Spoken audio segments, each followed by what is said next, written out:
We're going to get into some floor inversions. We're going to start with a headstand in this section. Okay, so for this, first thing to think about before we get into this, definitely listen to your body. If you've had any kind of neck injuries, this is probably not the best thing for you. Okay, something to keep in mind when you are doing headstands is you do always want to make sure that you're engaging and pushing out of your shoulders, your neck, so that you're not sinking down to it and compressing into any of that. Okay, and definitely start out in very small increments so that you don't put too much strain on your neck. Okay, but that being said, when you're in a headstand, your hands are going to be helping you too.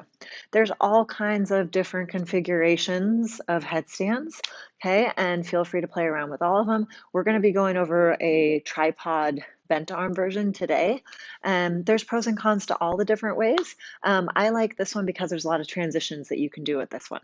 Okay, so for this, your hands are going to be hip width, shoulder width. They can be a little bit wider, they can be a little bit narrower.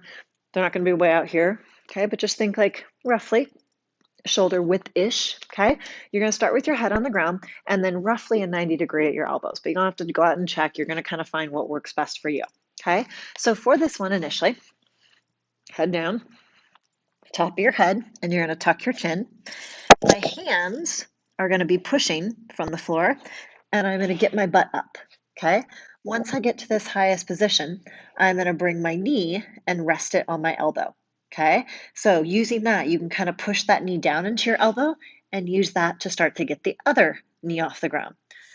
Over time, our goal is to get to where we're supporting just using our head and our arms. But this is a nice transition to get up into it.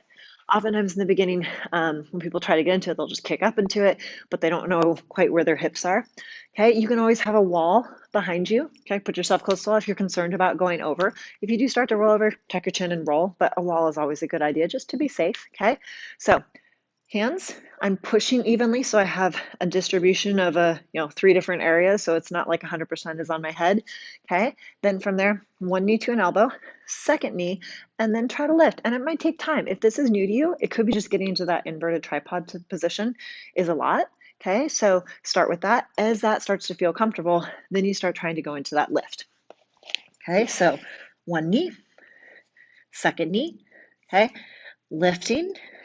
Once you get here, you can work on going up, and then eventually you'll start to get pikes, which turns into a great core workout.